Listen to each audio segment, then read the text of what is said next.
Hola amigos, bienvenidos a Relatos en la Ventana. En esta ocasión no una ventana, sino un balcón. Me he venido a un balcón ampurdanés que da al mar y en este sitio precioso y lleno de paz, bueno, pues vamos a leer algunos relatos para Relatos en la Ventana.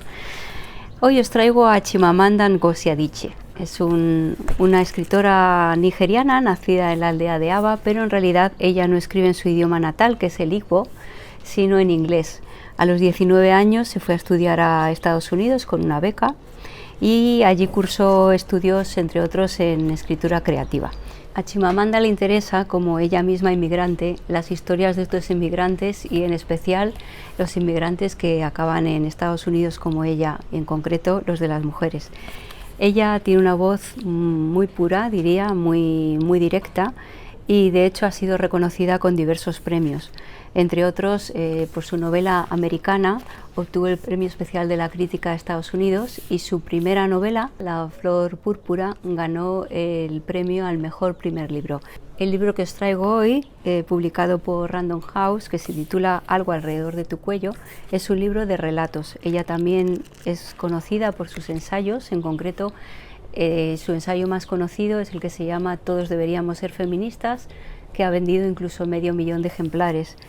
Bueno, a ver qué os parece este relato que os voy a leer hoy de ella, titulado Mañana está demasiado lejos.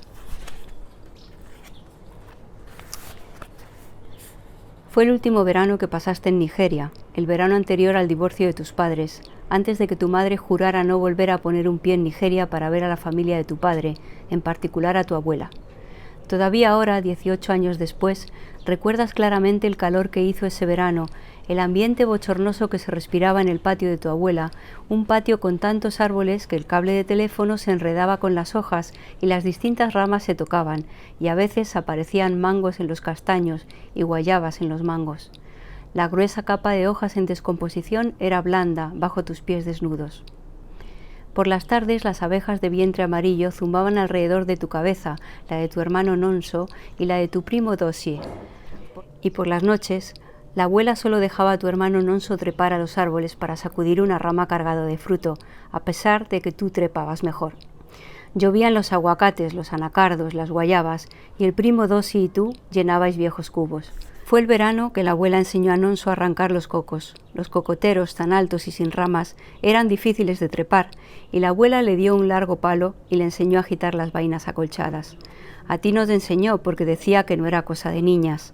La abuela partía los cocos golpeándolos con cuidado contra una piedra, y la leche acuosa se quedaba en la mitad inferior, una taza irregular.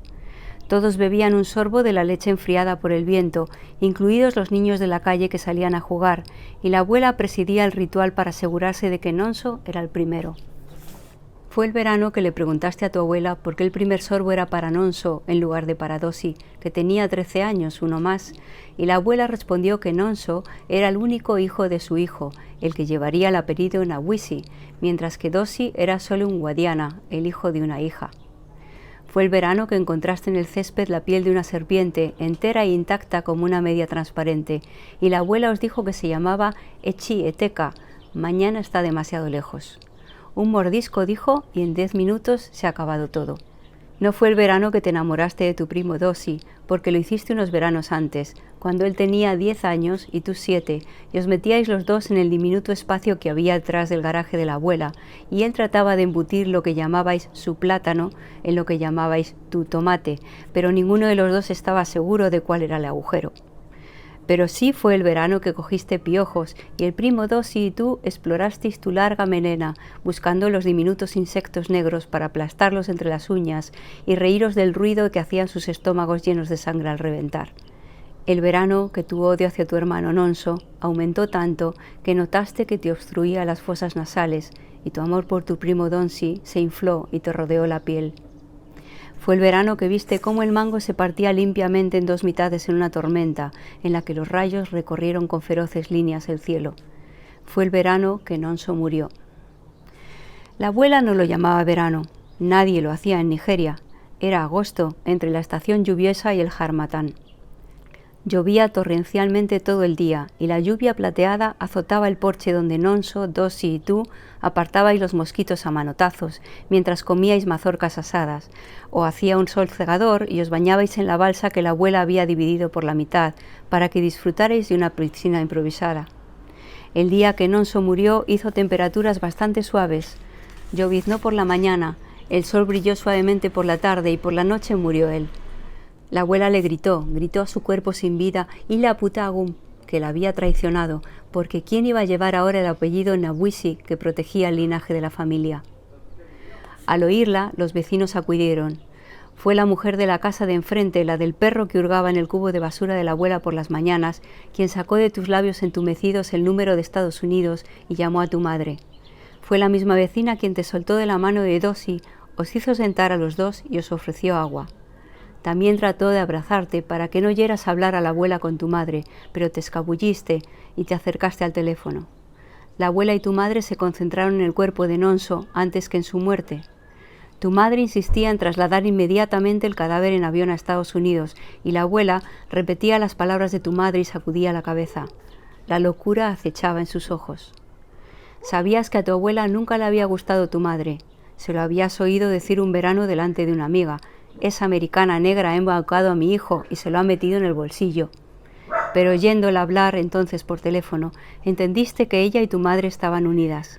Estabas segura de que en los ojos de tu madre había la misma locura furiosa. Cuando hablaste con tu madre, su voz resonó por la línea como nunca lo había hecho cuando Nonso y tú pasabais los veranos con la abuela. ¿Estás bien?, no paraba de preguntarte ella. ¿Estás bien? Sonaba asustada, como si sospechara que estabas bien a pesar de la muerte de Nonso. Jugueteaste con el cable del teléfono sin decir gran cosa. Ella dijo que avisaría a tu padre, aunque estaba en algún lugar perdido asistiendo a un festival de Black Arts, donde no había teléfonos ni radio. Al final, soltó un sollozo agudo que sonó como un ladrido, antes de decirte que todo se arreglaría y que se encargaría de que trasladaran en avión el cuerpo de Nonso. Te hizo pensar en su risa, que le nacía en el fondo del estómago y no se suavizaba al salir, contrastando con su cuerpo esbelto. Cuando entraba en la habitación de Nonso para darle las buenas noches, siempre salía riéndose con esa risa. La mayoría de las veces te tapabas los oídos para no oírla y seguías tapándotelos aunque luego entrara en tu habitación para decirte «Buenas noches, cariño, ¿que duermas bien?» Nunca salía de tu habitación riéndose con esa risa. Después de la llamada telefónica, la abuela se tumbó de espaldas en el suelo y con la mirada fija se balanceó de un lado al otro, como si se tratara de alguna clase de juego tonto. Decía que no le parecía bien trasladar el cadáver de Nonso a Estados Unidos, que su espíritu siempre flotaría allí.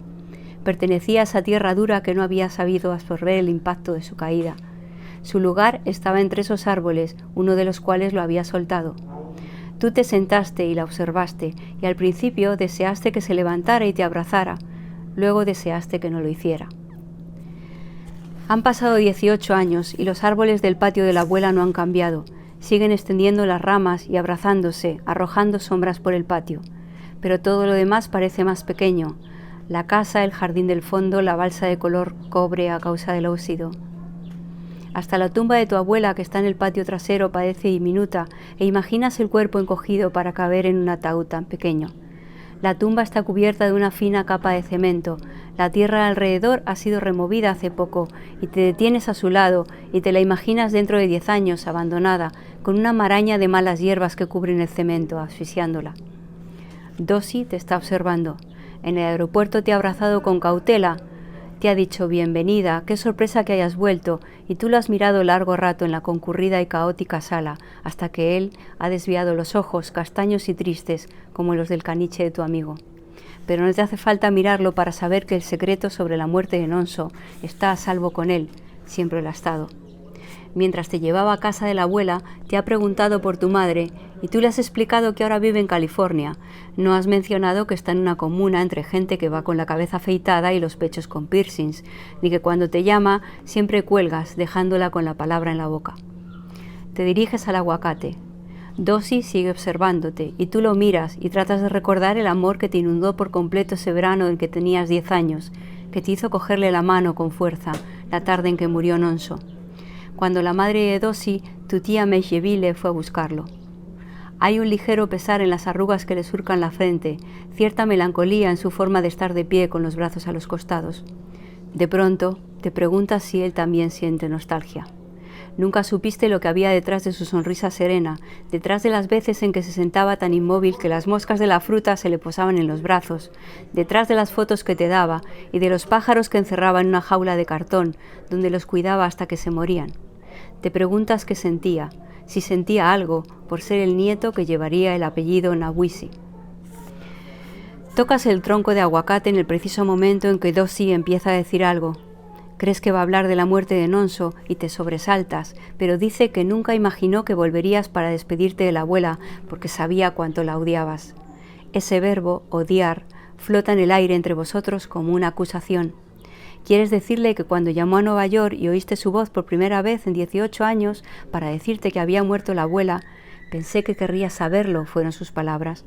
Te inclinaste sobre tu escritorio porque te fallaban las piernas, sintiendo cómo toda una vida de silencio se derrumbaba, y no fue en la abuela en quien pensaste, sino en Nonso, y en él, en el aguacate, en ese verano húmedo, en el reino amoral de la niñez, y en todas las cosas que nunca te habías permitido pensar, que habías reducido al mínimo y escondido sin más. Pero te callas y aprietas las palmas contra el áspero tronco del árbol, el dolor te calma. Te recuerdas comiendo aguacates, a ti te gustaban con sal y a Sonso no. Y la abuela siempre se reía diciendo que no sabías lo que era bueno al decir que el aguacate sin sal te provocaba náuseas. En el funeral de Nonso, que tuvo lugar en un frío cementerio de Virginia, entre lápidas que sobresalían de un modo obsceno, tu madre iba vestida de la cabeza a los pies de un negro desteñido, incluido el velo, que hacía brillar su piel color canela. Tu padre no se acercó a ninguna de las dos, con su habitual dashiki y sus cauríes color leche alrededor del cuello. No parecía un pariente, sino uno de esos invitados que lloraba ruidosamente. Más tarde preguntó a tu madre cómo había muerto exactamente Nonso, cómo había caído de uno de los árboles que había trepado desde que era niño. Tu madre no dijo nada a toda esa gente que hacía preguntas. Tampoco te dijo nada a ti, ni siquiera cuando limpió la habitación de Nonso y recogió sus cosas. No te preguntó si querías quedarte con algo suyo y te sentiste aliviada. No querías guardar ninguno de sus libros con esas anotaciones de su puño y letra que tu madre decía que se tendían mejor que las frases impresas. No querías ninguna de las fotos de palomas que había hecho en el parque y que tu madre aseguraba que eran tan prometedoras para un niño. No querías sus cuadros, que eran simples copias de los de tu padre pero con otros colores, ni su ropa, ni su colección de sellos. Tu madre sacó por fin el tema de Nonso 3 meses después de su funeral, cuando te habló del divorcio. Dijo que el divorcio no era por él, que tu padre y ella hacía mucho que se habían distanciado. Tu padre entonces estaba en Zanzíbar, se había ido inmediatamente después del funeral. Luego te preguntó, ¿cómo murió Nonso? Sigues asombrándote de cómo salieron esas palabras de tu boca. Sigues sin reconocer a la niña de ojos claros que eras. Tal vez fuera por el modo en que ella dijo que el divorcio no era por Nonso, como si solo él pudiera ser el motivo y tú no pintaras nada. O tal vez fue simplemente por el ardiente deseo que todavía sientes a veces, la necesidad de alisar aristas, de allanar lo que te parece demasiado abrupto. Dijiste a tu madre, con el tono de quien es reacio a hablar, que la abuela había pedido a Nonso que se subiera a la rama más alta del aguacate para demostrar lo hombre que era. Luego lo asustó, en broma, aseguraste a tu madre, diciéndole que había una serpiente, la Echi Eteca, en la rama de al lado. Le dijo que no se moviera. Él, como es natural, se movió y resbaló de la rama y cuando aterrizó, el ruido fue el de muchos frutos cayendo a la vez. Un último plaf. La abuela se quedó allí mirándolo y empezó a gritarle que era el único hijo que había traicionado el linaje al morir y lo enfadados que estarían sus antepasados. Él todavía respiraba, dijiste a tu madre. Respiraba cuando cayó. Pero la abuela se quedó allí parada, gritando a su cuerpo destrozado, hasta que expiró. Tu madre empezó a chillar, y te preguntaste si la gente gritaba enloquecida cuando decidía rechazar la verdad. Sabía perfectamente que Nonso se había golpeado la cabeza contra una piedra y había muerto en el acto. Había visto el cuerpo, la cabeza abierta, pero prefería creer que había estado vivo después de caer. Lloró, aulló y maldijo el día que había puesto los ojos en tu padre en la primera exposición de su obra. Luego lo llamó por teléfono y la oíste gritar: «Tu madre es la responsable», lo asustó y le hizo caer. Podría haber hecho algo, pero se quedó ahí plantada, esa estúpida africana fetichista, y lo dejó morir. Tu padre habló contigo luego, dijo que entendía lo duro que era para ti, pero que debías tener cuidado con lo que decías para no causar más daño. Y tú reflexionaste sobre sus palabras, cuidado con lo que dices, y te preguntaste si él sabía que mentías. Ese verano de hacía 18 años fue el verano del primer descubrimiento de ti misma. El verano que supiste que tenía que ocurrirle algo a Nonso para que tú pudieras sobrevivir. Aún a los 10 años, sabías que hay personas que ocupan demasiado espacio por el mero hecho de existir, que ahogan a las demás. Luego se lo explicaste a Dosi, le dijiste que los dos necesitabais que Nonso se hiciera daño, tal vez que se lisiara o se torciera las piernas. Querías que mermase la perfección de su cuerpo ágil, volverlo menos encantador, menos capaz de hacer todo lo que hacía, menos capaz de ocupar tu espacio. Dosi no dijo nada, se limitó a dibujarte con los ojos en forma de estrellas. La abuela estaba dentro de la casa cocinando y Dosi se quedó callada a tu lado, rozándote los hombros cuando sugeriste a Nonso que subiera a lo alto del aguacate. Fue fácil convencerlo, solo tuviste que recordarle que tú trepabas mejor que él. Y era cierto, eras capaz de trepar a cualquier árbol en unos segundos, eras mejor en todo lo que podías aprender a hacer tú sola, en todo lo que la abuela no podía enseñarle a hacer a él. Le pediste que fuera él primero para ver si podía llegar a la rama más alta antes de seguirlo.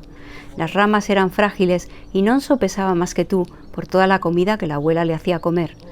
«Come un poco más», le decía a menudo. «¿Para quién crees que lo he hecho?» Como si tú no estuvieras allí. A veces te daba palmaditas en la espalda y te decía en Igbo: «Está muy bien que aprendas, ¿ne? Así podrás algún día cuidar de tu marido». Nonso trepó por el árbol, cada vez más alto. Esperaste a que llegara casi arriba, hasta que sus piernas titubearon antes de continuar. Esperaste ese breve momento entre dos movimientos. Un momento abierto en el que viste lo azul de todo, de la vida misma, el azul puro de uno de los cuadros de tu padre, de la oportunidad, de un cielo lavado por una lluvia matinal. Entonces gritaste: «¡Una serpiente! ¡Es la Echieteca!». No estaba segura de si añadir que estaba en la rama de al lado o deslizándose por el tronco, pero no importó, porque en esos pocos segundos Nonso bajó la vista y se soltó, se le resbalaron los pies, se le desprendieron los brazos, o tal vez el árbol simplemente se desentendió de él. No recuerdas cuánto tiempo te quedaste allí parada mirando a Nonso, con Dosi callado a tu lado, antes de entrar a llamar a la abuela. La palabra que utiliza Dosi, odiar, flota en tu cabeza. Odiar. Odiar, odiar. Hace que te cueste respirar, como en los meses que siguieron a la muerte de Nonso, cuando esperaste que tu madre se fijara en que tenías la voz pura como el agua y las piernas elásticas como gomas, o que saliera de tu habitación por la noche con esa risa profunda. En lugar de ello, te abrazaba con aprensión al darte las buenas noches, siempre en un susurro, y tú empezaste a evitar sus besos fingiendo toses y estornudos. En todos esos años que te llevó de un estado a otro, encendiendo velas rojas en su habitación, prohibiendo hablar de Nigeria o de la abuela, sin dejarte ver a tu padre, nunca volvió a reírse con esa risa. Dosi habla. Dice que hace unos años empezó a soñar con Nonso, que en los sueños Nonso es mayor y está más alto que él, y tú oyes caer un fruto de un árbol y le preguntas sin volverte: «¿Qué querías? ¿Ese verano qué querías?». No sabes cuándo se ha movido Dosi, cuándo se ha colocado detrás de ti, tan cerca que te llega el olor acítrico que desprende. Tal vez ha pelado una naranja y no se ha lavado las manos después. Te da la vuelta y te mira, y tú le sostienes la mirada, y hay finas arrugas en su frente y una nueva dureza en su mirada. Te dice que nunca se le ocurrió querer nada, porque todo lo que le importaba era lo que tú querías.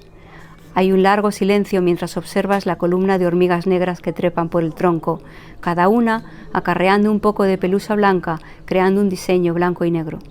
Te preguntas si soñaste como soñó él, y tú respondes que no, rehuyendo su mirada. Él te da la espalda. Quieres hablarle del dolor en el pecho, el vacío en los oídos y la agitación en el aire que notaste después de su llamada telefónica, las puertas que se abrieron de golpe, los sentimientos aplastados que afloraron, pero él ya se está alejando y te quedas sola debajo del aguacate, llorando. Bueno, así termina este relato. Mañana está demasiado lejos, de Chimamanda Ngozi Adichie. Espero que os haya gustado.